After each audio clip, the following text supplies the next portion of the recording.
தேவன் நமக்கு இரக்கம் செய்ய அவர் காத்து இருக்கிறார். ஆனா நம்ம என்ன பண்ணணும்? நம் வழிகளை சீர்படுத்த வேண்டும். அப்படின்னா என்ன அர்த்தம்? இதுவரைக்கும் நாம் வந்த வழிகள்ல ஆண்டவருக்கு பிரியமில்லாமல் நம்ம ஜீவித்திருப்போம். ஆண்டவருக்கு பிரியமில்லாத காரியத்தை செய்திருப்போம். ஆனா அதையெல்லாம் நம்ம சீர்படுத்த வேண்டும். ஹல்லேலூயா. இன்னைக்கு கிறிஸ்தவர்கள் மத்தியில பொய் தாராளமாய் வருகிறதை நாம் பார்க்கிறோம் இல்ல. ஆனா வெளிப்படுத்தல சொல்லப்பட்டு இருக்கிறது, பொய்யர்கள் அக்கினி கடலில் தள்ளப்படுவார்கள் அப்படின்னு சொல்லப்பட்டிருக்கு. அப்போ எனக்கு அருமையான தேவ பிள்ளைகளே, இன்னைக்கு பொய் என்பது லேசான காரியமா எல்லார் வாயிலையும் வருகிறத பாக்குறோம்.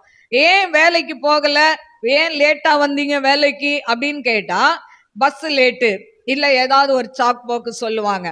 ஆனா பஸ் லேட்டா வந்திருக்காது, இவங்க வீட்டுல இருந்து கிளம்புனது லேட்டு. ஏன் சர்ச்சுக்கு லேட்டா வந்தீங்க? இல்ல அப்படியே வந்தோம், ஆட்டோவே கிடைக்கல. அல்லேலூயா. ஆட்டோ நீங்க கரெக்ட் டைம்ல கிளம்பி இருந்தா ஆட்டோ கிடைச்சிருக்கும் இல்ல.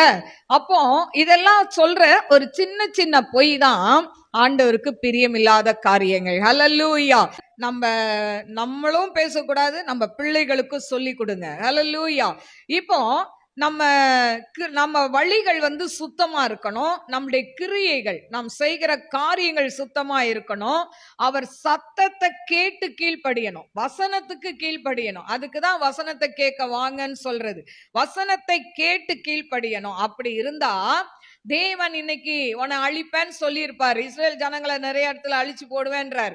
ஆனா அழிக்காதபடிக்கு அதற்காக மனஸ்தாபப்படுகிற தேவன் என்று சொல்லப்பட்டு இருக்கிறது.